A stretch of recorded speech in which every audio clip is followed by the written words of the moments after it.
शुरू हुआ है। महायुति की पोजीशन निश्चित तौर पर अच्छी है। कॉन्फिडेंस के साथ महायुति के सभी घटक पक्ष, चाहे वो शिवसेना, हमारे एकनाथ शिंदे साहब चीफ मिनिस्टर जी की शिवसेना हो, अजित पवार जी की जो राष्ट्रवादी कांग्रेस हो, और देवेंद्र फडणवीस जी और मोदी साहब के नेतृत्व में हमारी भाजपा हो, हम तीनों गठबंधन के इस महायुति में महाराष्ट्र में सभी जगह पर आज लड़ रहे हैं। हमारी पोजीशन निश्चित तौर पर बहुत मजबूत है, लोग हमारे समर्थन में है, और जितनी भी योजनाएं हमने लोगों के लिए दी थी उन योजनाएं बड़ी कामयाब है। लाडली बहन आज 46,000 करोड़ की योजना है जो शुरू है। दिवाली के एडवांस पैसे साथ में हमने लोगों को दिए हैं।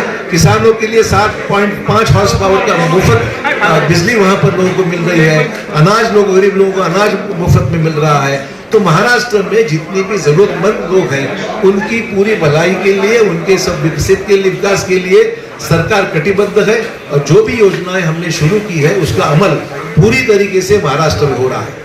दूसरी बात ये है, आज एक एडवर्टीजमेंट इशू किया गया है महाविकास आघाड़ी की ओर से, जिसमें तेलंगाना के परफॉर्मेंस में महाराष्ट्र में वोट मांग रहे हैं। अजीब किस्सा है, तेलंगाना का परफॉर्मेंस और वोट महाराष्ट्र के, और महाराष्ट्र के किसी व्यक्ति का, किसी भी नेता का फोटो इस तुम्हारे एडवर्टीजमेंट में नहीं है। तो तेलंगाना की सरकार का परफॉर्मेंस ये महाराष्ट्र में कैसा आएगा? मेन चीज तो ये है कि तेलंगाना में। और दूसरी बात है, इलेक्शन कमीशन जब कोई एडवर्टीजमेंट पार्टी देती है उसमें पब्लिशर कौन है, प्रिंटर कौन है, क्या है, ये सब चीजें को मेंशन करना पड़ता है। आज इस इश्तेहार में न तो पब्लिशर का, आज इसका नाम, पार्टी का नाम नहीं, प्रकाशक कौन है, कितनी क्या किया गया है, और कोई भी नेता का फोटो महाराष्ट्र का नहीं है। तो क्या ये चुनाव महाराष्ट्र के नेताओं को बाजू में रखकर चुनाव लड़ा जाएगा क्या? ये अहम सवाल इसमें पैदा हो सकता है। तेलंगाना की कई स्कीम्स बंद होने के रास्ते पर है। आपने देखा कृषि कर्ज माफ करने के बारे में 33,000 करोड़ से भी ज्यादा रकम की आवश्यकता है। आज तक सिर्फ जो पैसे दिए हैं वो आधे पैसे मिले हैं, और 16 लाख से भी अधिक किसानों को अब तक उसमें पैसा नहीं मिला है। तो हर साल किसानों को, जो टेनेंट फार्मर्स हैं उनके लिए हर साल को 15,000 रुपए, किसान मजदूर है उनको 12,000, और महिलाओं को दर माह 2,500 रुपए देने का ऐलान तेलंगाना कांग्रेस ने दिया था। वो अभी पूरा नहीं कर पा रहे, पैसे नहीं है, और पैसे नहीं होने के कारण जो बिजली निर्माण होती है और बिजली का डिस्ट्रीब्यूशन होता है वो सभी कंपनीज का दिवाला उड़ गया है। कंपनीज वहां पर बिजली भी प्रोवाइड नहीं कर पा रही क्योंकि उनके पास पैसा नहीं है। तो एक नहीं, कई ऐसी चीजें हैं जो तेलंगाना सरकार कर नहीं पा रही है, और ऐसी सरकार की मिसाल देकर यहाँ पर इश्तिहार दिया जाता है। जो नॉन परफॉर्मिंग गवर्नमेंट है उसका इश्तिहार देकर महाराष्ट्र में वोट मांग रहे हैं। तो ये बहुत हास्यास्पद है, बहुत ही मजाकिया बात है, और इसके ऊपर महाराष्ट्र के लोग जो है वो इस पकड़ में नहीं आएंगे। वो जानते हैं कि सरकार जो परफॉर्मिंग सरकार है वो महायुति के सरकार है, इसलिए इस चीज का जिक्र मैंने खास तौर पर यहाँ पर किया। तो ये सभी चीजों का इसलिए जिक्र मैं कर रहा हूँ। ये चुनाव परफॉर्मेंस का चुनाव है।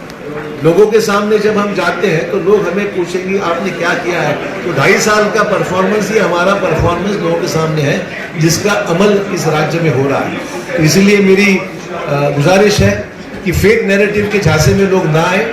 लोकसभा के चुनाव के वक्त फेक नैरेटिव सेट करके संविधान की बातें कही गई थी, संविधान बदलने वाले हैं, आरक्षण रद्द होने वाला है, ऐसा कोई भी इशू अमल में नहीं आया। और मोदी साहब ने स्पष्ट किया है, भाजपा ने ये स्पष्ट किया है, ये फेक नैरेटिव सेट करके लोगों को बहकाए दे जा रहा है। हमने कभी संविधान बदलने की बात की ही नहीं थी, हमने कोई आरक्षण रद्द करने की बात की नहीं थी, और ना हम होने देंगे ना हम करेंगे। तो ये जब स्पष्ट होने के बाद में इन चीजों का क्या मतलब है कि फेक नैरेटिव के जरिए जो चीजें मतलब ही नहीं उसको फैलाना, और जो वास्तव है उसका माइंड लोगों को डाइवर्ट करने का प्रयास है। इस नैरेटिव इस बार नहीं चलने वाला, और पूरी बहुमत से हमारी सरकार इस राज्य में आएगी। भाजपा ने ऑलरेडी कंप्लेंट की है और हम इंतजार कर रहे हैं कि वो एक्शन क्या लेंगे इस पर। सर, आपने बताया कि कई सारी योजनाएं दी गई थी, लेकिन दूसरी तरफ कई सारा कर्ज भी स्टेट पर आया है, उसका क्या है? कर्ज लेना कोई गलत बात नहीं, जब तक आप कर्ज भर सकते हो तो लेने में कोई दिक्कत नहीं। राज्य शासन की फाइनेंशियल प्लानिंग निश्चित तौर पर अच्छी है। राज्य शासन ने अभी तक जितना कर्जा लिया है तो कर्जे को वापस करने की क्षमता राज्य शासन में है, तो जब तक आप पैसे वापस कर सकते हो कोई दिक्कत नहीं। दूसरी तरफ मराठा जो मनोज जयराम की पार्टी है वो बीजेपी से खफा क्यों है? ये खबर तो देखिए, आप उनकी स्टेटमेंट को डिस्टॉर्ट मत कीजिए।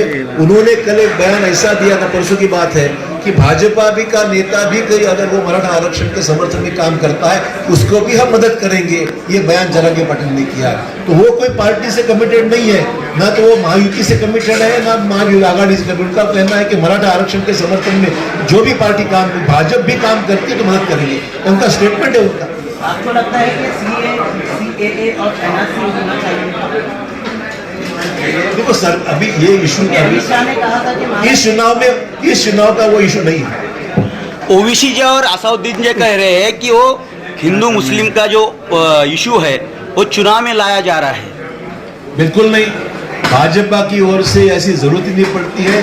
भाजपा की स्थिति स्पष्ट है, सबका साथ सबका विकास, और ये हमें जो साथ समर्थन देगा वो सबको हम स्वागत करते हैं।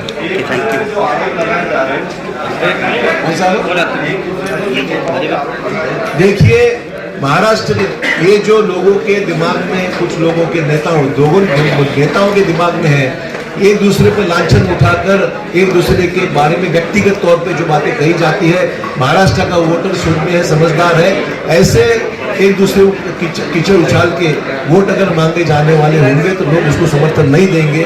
जब कोई अटैक होता है तो लाजमी है कि उसको जवाब देना पड़ता है, पर भाजपा ने कभी भी अपनी ओर से ऐसे व्यक्तिगत तौर पे कभी रिमार्क्स नहीं किए।